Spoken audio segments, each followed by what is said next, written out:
Bəzən futbolda elə adlar var ki, onlar sadəcə oyunçu deyil, onlar dövrün simvoludur. Onlar meydanda qorxu, ehtiram və liderlik deməkdir.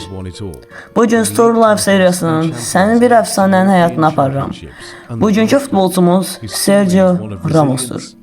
Sergio Ramos 30 mart 1986-cı ildə İspaniyanın Andalusiya bölgəsində Camas adlı kiçik bir şəhərdə dünyaya gəldi.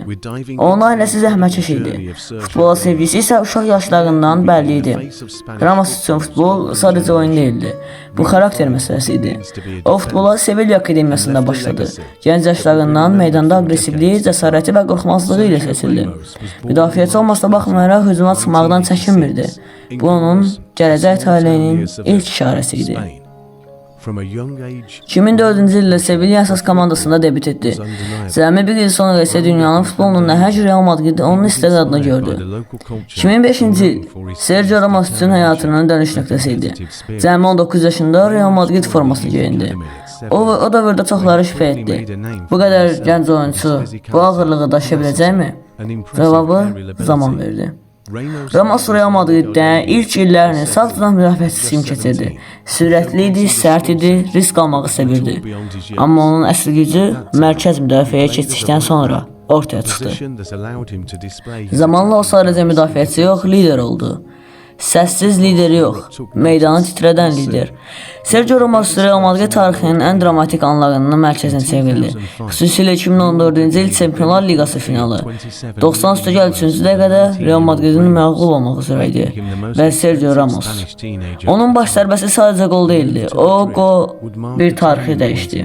O qol Real Madriddə La Decimanı gətirdi. O andan sonra Ramos artıq əfsanə statusuna yüksəldi. Real Madriddə keçirdiyi 16 il ərzində Sergio Ramos hər şeyi qazandı. 5 dəfə La Liga, 4 dəfə Çempionlar Liqası, 4 FIFA kuboklar arası Dünya Kuboku, 3 UEFA Super Kuboku. Onlarla kubok, yüzlərlə oyun, saysız qollar, müdafiəçi üçün qeyri-adi göstəricilərdir. O Real Madrid tarixində ən çox qol vuran müdafiəçi oldu. Amma Ramos'u fərqləndirən sadəcə qollar deyildi.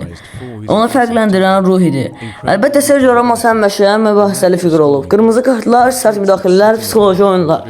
Bəziləri onu çirkli oyunçu adlanırdı. Bəziləri isə qəlbin siması.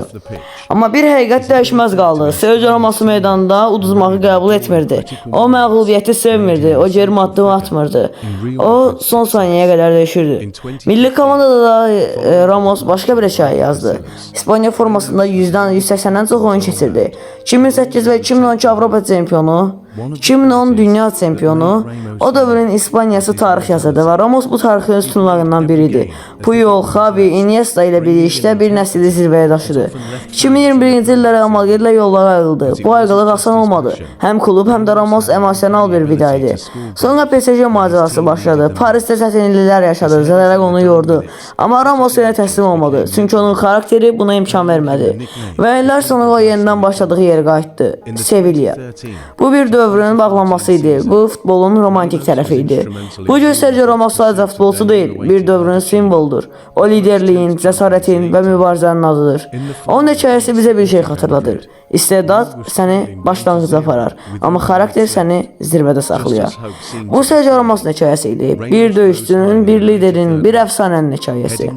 Bir videonun sonuna çatdıq. Kanala abunə olmağı, videolara katmağı unutmayın. Sağ olun. And Ramos' clutch goal became one of the most iconic moments in Champions League history.